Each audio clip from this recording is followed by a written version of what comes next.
అందరికీ నమస్కారం. ఈరోజు మా ఇంటికి మోహనమ్మ గారు మా ఇంటికి రావడం జరిగింది. తనకు 100 సంవత్సరాలు. తాను మా అందరికి ఆదర్శం. అలాగే తనని కొన్ని ప్రశ్నలు అడగబోతున్నాము మా న్యాయవాద దంపతులం. అలాగే ఈరోజు మాకు 5 వసంతాలు నాకును అలక్యకు వివాహం పూర్తయి 5 సంవత్సరాలైంది. 6వ వసంతంలోకి అడుగు పెడుతున్నాము. అలాగే మా సతీమణి అలక్య గారు మోహనమ్మ గారిని కొన్ని ప్రశ్నలు అడగడం జరుగుతుంది. అడగండి అలక్య గారు. అమ్మా బాగున్నారా? ఇవాళ మా ఇంటికి రావడం మా అదృష్టం. 100 years అయినా కూడా ఇంత గ్లామర్ గా ఇంత ఎలా ఉన్నారమ్మా చెప్పండి. అయితే తీసుకొచ్చింది అంతేనా?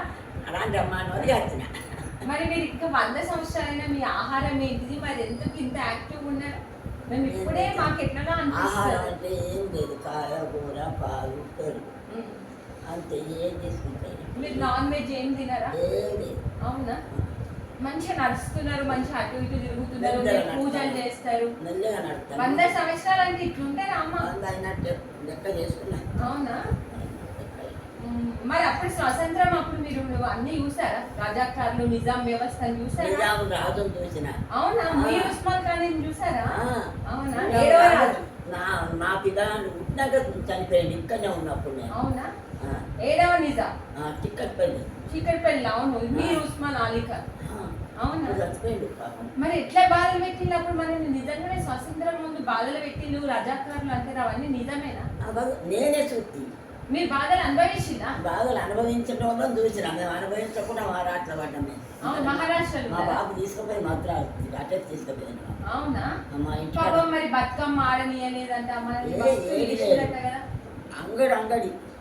ఏదన్నా మీరు తీసుకోవడం, ఏ కాదు కొట్టుడు అన్నీ అన్నారు. కానీ కొన్ని జరిగినవి చూసినా మేము ఉండనే లేదు. అంత అయిపోయినాక వచ్చినాం.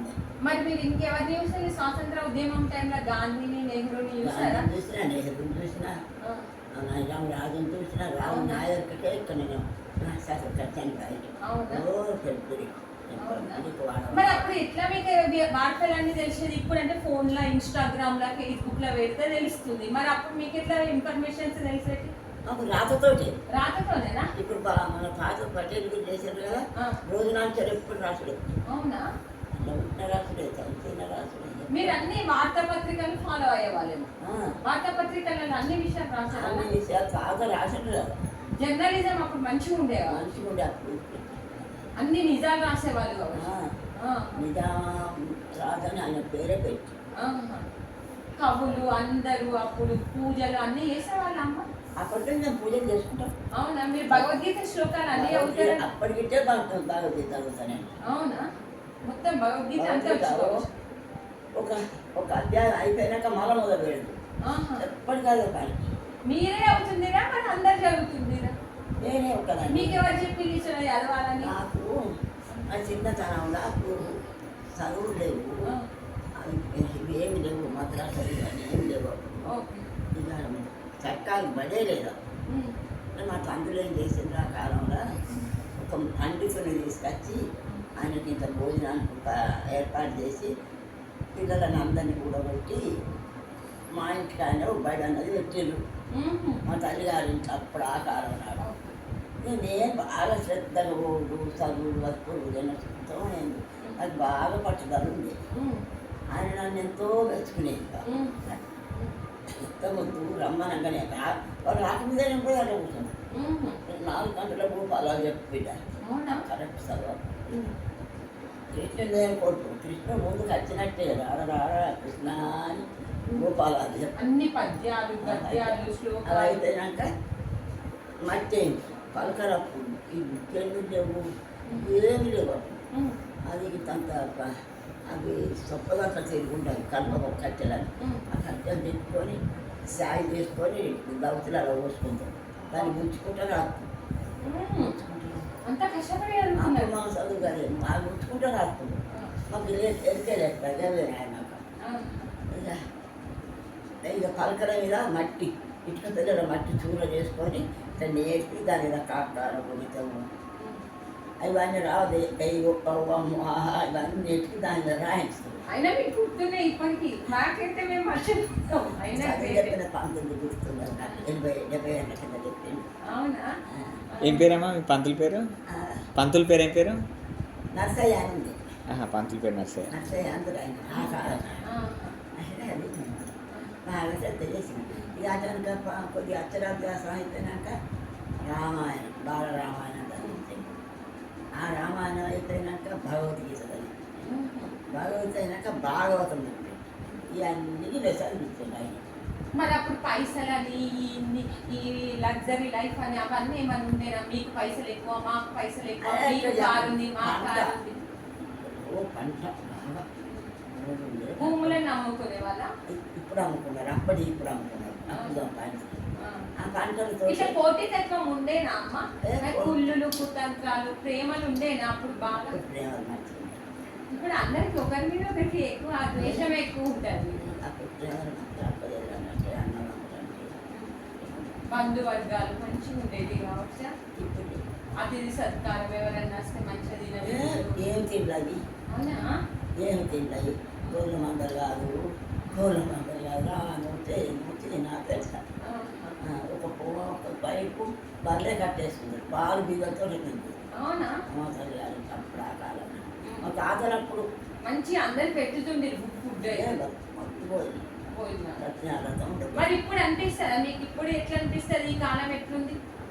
ఈ కాలం ఆ కాలానికి నాకు తెలుసు ఆ 3 యుగాల కాలం తెలుసు నాకు. అదే మీరు 3 యుగాలు చూసారు కదా, ఇప్పుడు ప్రజెంట్ ఎట్లా అనిపిస్తుంది? ఈ ఇప్పుడంతా ఏమో బతుకుతుంది మంచిగా అనిపించదు కానీ ఆయన తెలియడం ఎదురాలిగా ఇప్పుడు సత్యం అనిపిస్తుందా? సత్యం ఎక్కడ కనబడుతుంది అంత అబద్ధాలుగా.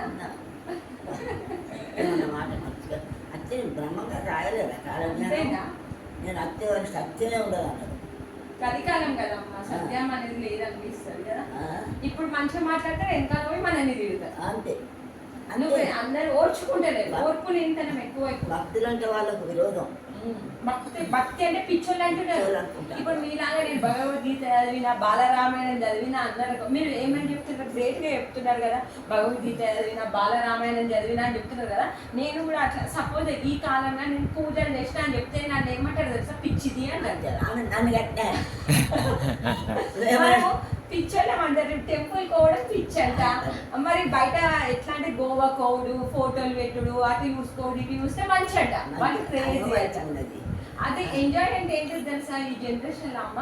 బయట కోవుడు, అంత పిచ్చి పిచ్చి ఎగుడు, అందరి ఫోటోలు తీసుకోవడము, వాళ్ళని విమర్శించుడు, ఇంకొకరి గురించి మాట్లాడు, అలాంటివి చేస్తే మనం మంచిగా ఉండాలి. నాకు ఒక పెద్ద కారు ఉండాలి, నేను అందరిని విమర్శించాలి, అందరితో ఇట్లా మంచిగా గోవాకు అన్ని ఎంజాయ్ చేయాలి. అట్లా ఉంటే మంచిగా.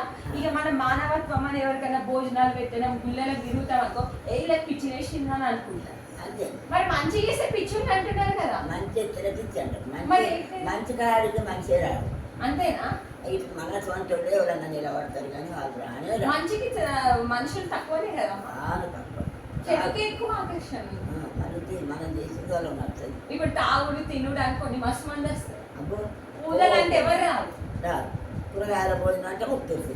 అవును, నిజమే చెప్తున్నారు. మరి ఇవన్నీ ఎట్లా మరి? మరి అందరికీ కూడా ఇట్లా తిని తిని మళ్ళీ ఏదో ఒక ప్రాబ్లం వచ్చుడు, కర్మల్లో ఇరుక్కుంటున్నారు. మరి వాళ్ళకి కర్మ సిద్ధాంతం ఎట్లా తెలుస్తుంది? మిగతా తిండి తింటారు. మిగతా తిండి తింటారు. ఇప్పుడు అది తిండి ఎవరైనా బాగా వచ్చినాడే పదార్థం తింటారు. పదార్థంతో మళ్ళీ 10 శాకారాలు ఒకసారి ఒక్కదాంతో. ఇప్పుడు వారానికి 5 సార్లు నాన్ వెజ్ ఉండాలి, 2 సార్లు వెజ్ ఉండాలి. అట్లా అయిపోయింది. ఇప్పుడు ఎప్పటికీ అప్పుడు అన్నిటితో మనం మంచి శాత పదాలు ఉంది మనకు. ఇప్పుడు అది లేదు, ఒకటి నాకు. ఇప్పుడు అందరు మీలాగా యాక్టివ్ ఉండాలంటే మరి ఏం చేయాలి చెప్పండి? ఎక్కించేందుకు భగవంతుని నమ్ముకోవాలి. భగవంతుని నమ్ముకోవాలి. ఆయన నీవు కావాలి, నీ స్వరూపం ఆయన కావాలి, ఆయన స్వరూపం నువ్వు కావాలి. మరి కర్మ సిద్ధాంతం గురించి ఏమంటారు? ఈ కర్మయోగం చదివినాం కదా, కర్మ జరగవలసిందే కదా. కర్మకాండ జరిగి అంటే మన చేతులతో మనం చేసుకున్నది ఉంటుందా? అది మన చేతులు ఉండదు. అంటే కాదమ్మా, ఇప్పుడు కలియుగంలో అబద్ధాలు ఆడు అట్లా ఇట్లా మంచోళ్ళు అవన్నీ మన దగ్గర అవి కర్మ సిద్ధాంతంలో ఒక భాగమేనా? ఒక భాగం. దాన్ని అలవాటు పరుచుకున్నాడు వాళ్ళకు రాదు. అది కర్మయోగం. అంతేనా? అది కర్మ. అలా వాళ్ళు ఇరుకుతున్నారు కదా, పాపం వాళ్ళు తెలుస్తలేదు కదా. అది కర్మయోగం. అది అంతేనా? వాళ్ళ కర్మానుసారం వాళ్ళకి దేవుడు అంటే నచ్చాడు, కోపం వస్తుంది, మంచి అంటే కోపం వస్తుంది, గురు నింద చేస్తున్నారు. కర్మ ఉన్న ముట్టు జంతువు కర్మ ఉన్న చెడు కర్మం దేవుళ్ళకి వస్తాను అంటాను కదా, అది ఎంత అర్థం ఉన్నది. అంతే కదా. జ్ఞానం జ్ఞానం అంటున్నాను కదా, జ్ఞానం నేనన్నది ఒక్కటే. నేను ఇప్పుడు ఆ జ్ఞానమే నేనంటాను, జ్ఞానం లేదు నేనని ఎట్లా అంటాను? నాది అనే నేను మీరు మొత్తానికైతే జ్ఞానాన్ని సంపాదించుకున్నారు. జ్ఞానం వచ్చును పోవు, అతని కోసం జ్ఞానం. జ్ఞానానికి అతీతమైన దాన్ని కాంచేదాకా, అతీతమైన దాన్ని తెలుసుకునేదాకా అతని పోతుంది. అతీతమైన దాన్ని తెలుసుకున్నాక ఇది రాకపోదు. జ్ఞానం ఉన్నట్టయితే మీరు జ్ఞానాన్ని సుఖపడుట అంటున్నారు. జ్ఞానయోగం.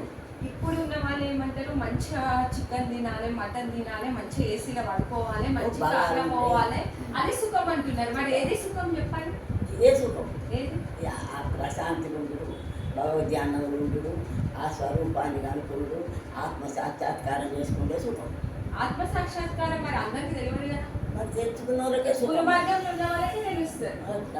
ఆత్మ అంటే ఏంటి? అందరిలోనూ ఒకటే ఆత్మ లేదు. నువ్వెవరు నేనెవరు అందరం ఒక్కటే. తిరిగేది ఒక్కటే ఆత్మ కదా. 10 ఆత్మలు ఉన్నాయా? 10 దేవుళ్ళు ఉన్నారా? 10 గురువులు ఉన్నారా? ఒకటే గురువు. ఆత్మనే పరమాత్మ. ఆత్మనే పరమాత్మ. నీ ఆత్మ ఎక్కడ ఉన్నది? నీలోనే ఉన్నది. నువ్వు ఉపయోగించుకోవచ్చు అంతే. ఉపయోగించుకోకుండా ఇట్లా వేరే దాని మీద పెడుతున్నారు కాబట్టి ఇన్ని కష్టాలు వస్తున్నాయి. కట్టాల ఉపయోగించుకున్న మనిషి కష్టం. అప్పుడు మీకు కష్టాలు ఉండేనా అమ్మ? ఇట్లా డబ్బు లేకుండా బీదరికం అది ఎంతో దగ్గర తీసినాం. ఎట్లా తీసి ఒక్కరి దగ్గర ఉంటే 10 మందికి సాయం చేసుకున్నాం. అవునా? అది నన్ను చూసినాం. అప్పుడు కష్టాలు వచ్చినప్పుడు మనిషికి ఎట్లుంటుంది అంటే రాగానే ఉంది అమ్మ. అప్పుడు బీదరికం ఉండేనా? పేదరికము అప్పుడు ఉన్నది ఇప్పుడు ఉన్నా కానీ ఎంతో గంటనే దానం ధర్మం చేసేవాళ్ళు. అందరూ దాన్ని చేస్తా ఉంటారు. ఆత్మ అంటే ఆత్మ ఆత్మ ఒకటి. మీరు అయ్యో నేనే పూజలు చేస్తాను, నేనే తెచ్చుకుంటా అన్నది లేదు. జ్ఞానమే తెచ్చుకుంటాను. ఎవ్వరు జ్ఞానం లేదు లేదు. పోటీ ప్రపంచం అయిపోయిందమ్మా. నీతో నేను పోటీ పడేస్తున్నావు. నీ ఏజ్కి ఎంత నువ్వు అంత జ్ఞానబోధ చేస్తున్నావు, మాకు అంత వినిపిస్తున్నావు. పోటీ నీలాగా నేను ఉండాలంటే ఎట్లా సాధ్యం అవుతుందా? నీలాగా నువ్వు ఉంటావు, నేను ఉంటావు అంటే పోటీ ప్రపంచం ఎక్కువ అవుతుంది. మనం నేర్చుకోవాలనుకుంటే మంచిగా నేర్చుకుంటలేదు. పోటీ ఇల్లు కుతంత్రం ఈ సద్వేషాలు అనేవి బాగా ఎక్కువ అవుతుంది. కృష్ణపరంధాముడు కూడా భగవద్గీతలో ఎంతో అధ్యాత్మాన్ని జ్ఞానం చెప్పింది. ఇప్పుడు ఏం నచ్చినాయి నేను మర్చిపోలేదు, అన్ని దూరంగా ఉన్నాయి కానీ ఒక శ్లోకం చదవండి అమ్మ. సర్వధర్మాన్ పరిత్యజ్య మామేకం శరణం గజ అహం త్వాం సర్వపాపేభ్యో మోక్షయి స్వామి మాస్ట. కృష్ణ పరంధాముడు వదిలిదే రాశాం. నాకు మోక్షం అంటే అవసరం లేదు. మోక్షం నాకేమవుతుంది? మోక్షం అని కోరుకునేదే జ్ఞానం. నాకేమవుతుంది? మళ్ళీ మోక్షం అంటే నాకేమవుతుంది?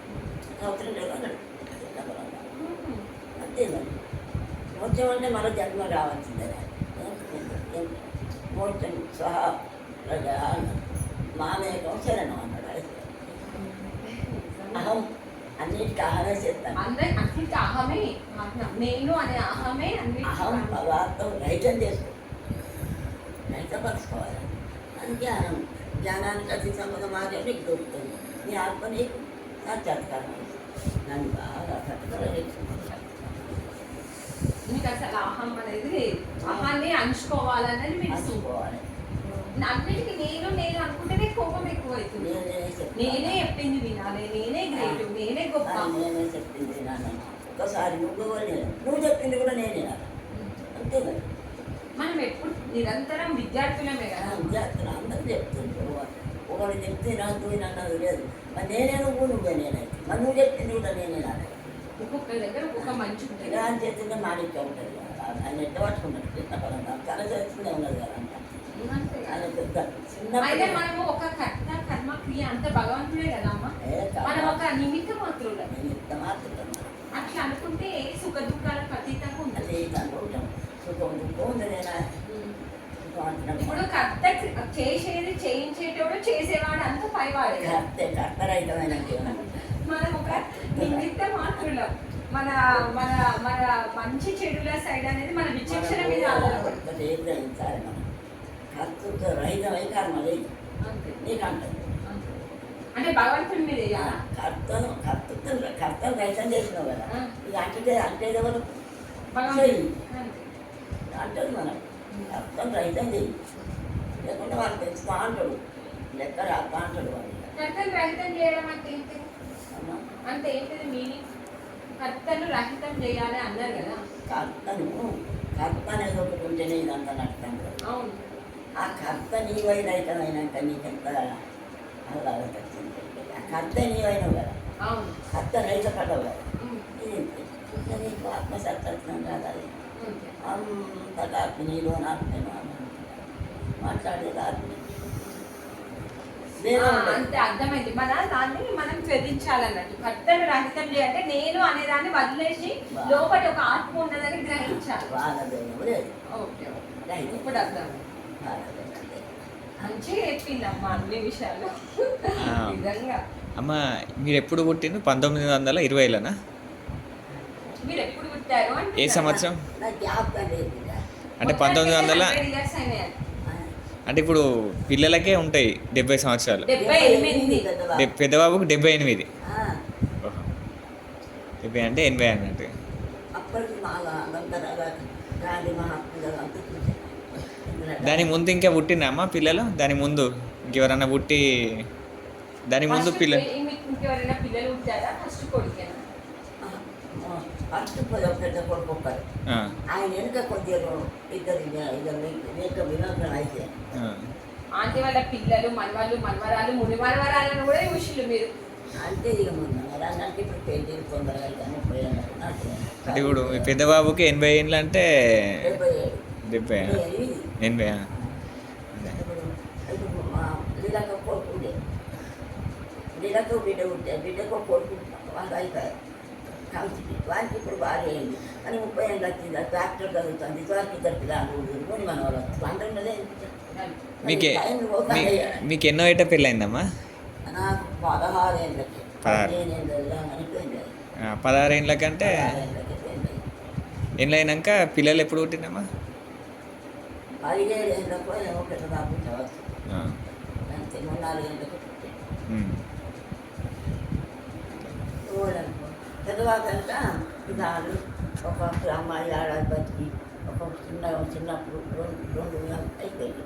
అయినాక నీళ్ళక్కకు 10 ఏళ్ళు టైం ఎక్కువ అయింది. పెద్దబాబు కనుక 9 ఏళ్ళు ఎక్కువ అయింది. ఉమ్.